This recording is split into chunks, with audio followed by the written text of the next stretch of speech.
Ito yung pinapangarap kong bike. Ito naman si LV. Ito yung. Hindi ko mabubuo kasi nasa gulay yung punan ko. Saka na lang yung bike. Susunod, magagamit ko na yan.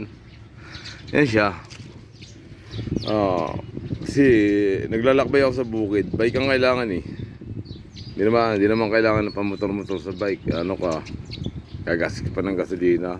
Diba? Madaling araw lang, kailangan nasa bukid ka na, madilim, alas 5, gano'n, alas 6. Para exercise mo lang din yun.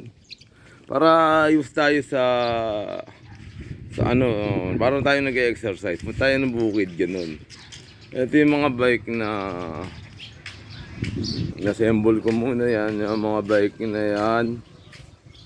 Yan, inassemble ko. Ito yung service ko ngayon. Ayan.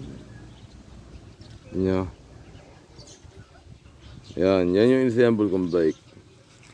Yung inassemble kong bike na yan, ay pambukid yan. Siyempre, tayo, babaguhin natin yung pambukid, tsaka panggala. Di ba? Para sa cellphone, may pambahay sa panggala.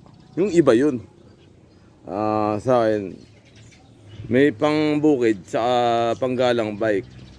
Yung ibang tao, makikita nyo, ay may pang gala at pambahay. Yun lang sa akin ha. Para sa akin mga farmers, ito naman si LV. Nakabuo na naman. Punta naman akong bukid. Yan ang service sa bukid. Yan, mga service sa bukid. Para pag pumunta kami ng bukid, ay makikita nyo. Si LV na naman. Punta kami bukid, yan yung mga inassemble namin. Simula nung nakita nyo noon. Ako si LV. Ayun yung bike. Ang bukid yan. Para naaalagaan namin yung mga bukid. Diba? Si LV, muli mo babalik. Abangan nyo sa susunod na episode.